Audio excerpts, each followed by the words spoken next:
தமிழக சட்டமன்ற கூட்டத்தொடரின் போது தருமபுரி சட்டமன்ற தொகுதி சட்டமன்ற உறுப்பினர் சௌமியா அன்புமணி ராமதாஸ் ஆற்றிய உரை சட்டமன்ற உறுப்பினர்கள் அனைவரின் கவனத்தை மட்டும் ஈர்த்தது மட்டுமல்லாமல் தமிழக முதலமைச்சரின் கவனத்தையும் ஈர்க்க செய்தது. குறிப்பாக நீர்வளத்துறையின் மீதான மானிய கோரிக்கை மீதான விவாதத்தின் போது பங்கேற்று பேசிய அவர் இயற்கை வளங்களை பாதுகாப்பதின் அவசியத்தை குறித்து மிக ஆழமாக பதிவு செய்திருந்தார். தமிழக முதலமைச்சர் மற்றும் அமைச்சர்களுக்கு தனது முதல் நன்றியை தெரிவித்துவிட்டு உரையை தொடங்கிய சௌமியா அன்புமணி ராமதாஸின் பேச்சு அனைவரும் பாராட்டுக்கு உள்ளாகியிருக்கிறது. நீர்நிலைகள் வெறும் இயற்கை வளங்கள் மட்டுமல்ல என்றும் அவை நாம் தலைமுறைக்கு நாம் விட்டு செல்லும் மிகப்பெரிய சொத்து என்பதையும் வலியுறுத்தியுள்ளார். கிராமங்களின் பங்காளி சண்டைகள் நடப்பதைப் போல நமது நீர்நிலைகளை காக்க நாம் போராட வேண்டிய காலத்தின் கட்டாயத்தில் இருந்து கொண்டிருக்கிறோம் என்பதான அவரது கருத்து நீர் மேலாண்மையின் முக்கியத்தை மிகச் சரியாக பிரதிபலித்ததை உணர முடிகிறது. நெய்வேலி சுரங்கம், பள்ளிக்கரணை சதுப்பு நிலம் போன்ற இயற்கை அதிசயங்கள், தற்போதைய சூழல்கள் குறித்தும் அவர் மிகுந்த கவலையுடன் பேசிய அந்த பதிவுகள் உள்ளபடியே ஆழமான கருத்துக்களை வெளிப்படுத்தியது.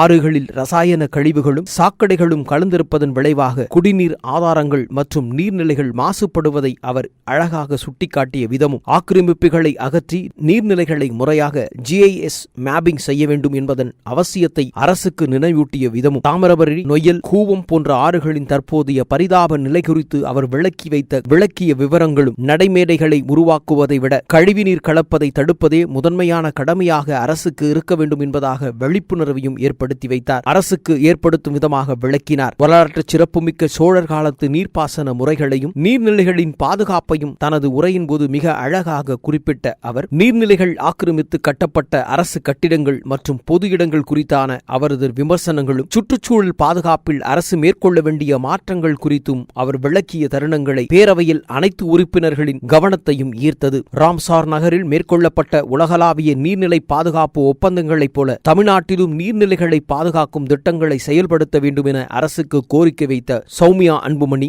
நீர்நிலைகளை முறையாக பட்டியலிட்டு அவற்றை காக்க வேண்டும் என்பதாக அரசுக்கு தனது கோரிக்கையும் வைத்தார். குறிப்பாக காவேரி குண்டாறு இணைப்பு, அத்திக்கடவு அவிநாசி திட்டம் மற்றும் பாலாறு தடுப்பணை திட்டம் போன்ற பல்வேறு நதிநீர் இணைப்பு திட்டங்களை தற்போதைய நிலைகளையும் அவற்றை விரைந்து முடிக்க வேண்டிய காலத்தின் அவசியம் குறித்தும் வரிசைப்படுத்தி காட்டிய விதங்கள் பார்ப்போர் அனைவரையும் வியப்பில் ஆழ்த்தியது. தருமபுரி போன்ற பின்தங்கிய மாவட்டங்களில் காவேரி உபரிநீர் திட்டத்தை செயல்படுத்துவதன் மூலம் பல லட்சம் மக்களுக்கு குடிநீர் வசதியும் விவசாயிகளுக்கு வாழ்வாதாரமும் கிடைக்கும் என்பதை தனது விரிவான விளக்கத்தின் மூலம் தெளிவுபடுத்தினார். பல ஆண்டுகளாக தூர்வரப்படாத ஏரிகள், கால்வாய்கள் மற்றும் பழுதடைந்த பொது கட்டமைப்புகளை சரி செய்ய வேண்டியது காலத்தின் அவசியம் என்றும் இந்த புதிய அரசு இதற்கான விஷயத்தை வேகமாக துரிதப்படுத்த வேண்டும் என்பது தனது மக்களின் மட்டுமல்ல தமிழகத்தின் ஒட்டுமொத்த மக்களின் கோரிக்கையாக இருப்பதாகவும் பேரவையில் முதலமைச்சரை ஈர்க்கும் வகையில் தனது உரையில் பதிவு செய்திருந்தார் சௌமியா அன்புமணி. பெரும்பாலும் நதிநீர் திட்டங்களுக்கெல்லாம் பெரும் நிதி தேவைப்படும் என்பது தனக்கு தெரியும் என்றாலும் தற்போதைய சூழலில் என்ன இருக்கிறதோ அதற்கு ஏற்றற்போல் தமிழகத்தின் கடன் சூழலிலிருந்தும் வளர்ச்சிக்கான இத்தகைய முதலீடுகளை செய்வது காலத்தின் அவசியம் எனவும் நம்பிக்கையுடன் பேசிய அவர் நீர் மேலாண்மை மற்றும் விவசாய மேம்பாடு ஆகியவற்றில் முதலீடு செய்வதன் மூலம் 10 ஆண்டுகளில் பொருளாதாரத்தை சீரமைக்க முடியும் என்றும் நம்பிக்கைக்குரிய சில பதிவுகளையும் குறிப்பிட்டார். அரசு ஊழியர்கள் மற்றும் சாமானிய மக்களின் நலனின் கருத்தில் கொண்டு சுற்றுச்சூழல் பாதுகாப்பு சார்ந்த இடத்திற்கு முன்னுரிமை வழங்கவும் அரசு தனது தொலைநோக்கு திட்டங்களில் ஒன்றாக பதிவு செய்ய வேண்டும் என்பதான தனது ஆக்கப்பூர்வமான விவாதத்தை பேரவையில் தனது உரையின் மூலம் வலியுறுத்திய சௌமியாவின் பேச்சு ஒட்டுமொத்த சட்டமன்ற உறுப்பினர்களையும் வெகுவாக ஈர்க்க செய்தது.